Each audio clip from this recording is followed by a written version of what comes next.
hello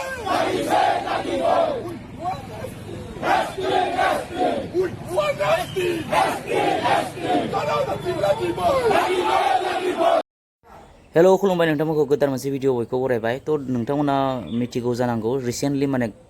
मा जाहैखो नलबारि डिस्ट्रिक्टआव कलिताफोरा माने ST demand खालामदों ओरैबायदि माने आन्दलन खालामदों बिथांमोनहाबो माने 6 मास सिगाङाव आं निउस पेपारावनो मा नुदोंमोन कलिताफोरनोबो माने मा नांगौ जोंनो एसटि नांगौ होननानै थ' आसामाव दायो मा जाजोबखो हमना मोनला आङो नोंथांमोना मिथिगौ ना आसामाव माने बयबो दिनै 6 जनगोष्ठीनिफ्राय लानानै मरान मटक आहम आदिबासि बेफोरखौ लानानै रिसेन्टलि दायो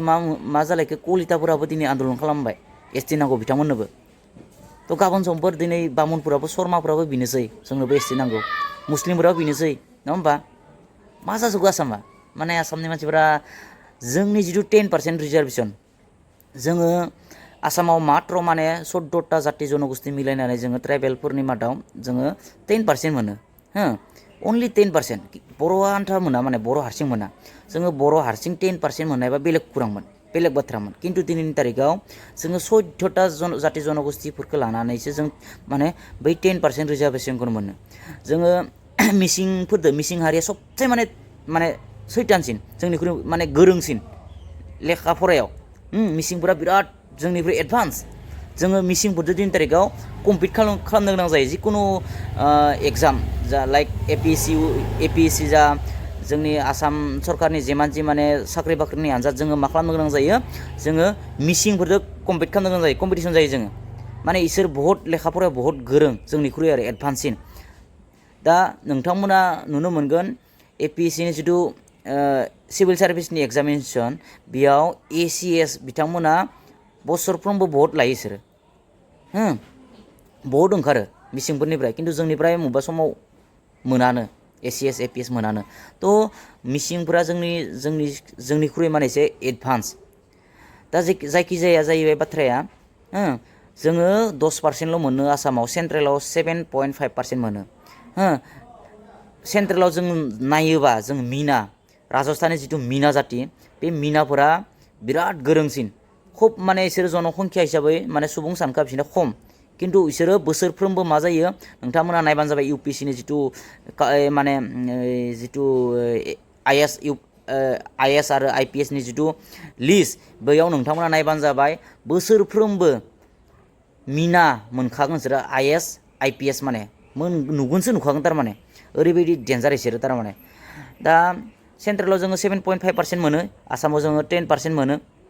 दा बिनिनो आदिबासिफोरा बेसेबां मोनो आदिबासिफोरा टि ट्राइब्सनि नामाव दिनै मा मोनो बिसोरो 3% मोनो जोंनिख्रुइ बारा मोनोसो मिथिबायना दिनै 100टा जुदि पस्ट फैबा हमना लाबाय 3%आव 9टा पस्ट मोनना दङ 9टा पस्ट हारसिंनो आदिबासि हारसिङैनो माने मा मोनना दङ बिसोरो 9टा पस्ट मोनना दङ खिन्थु जोङो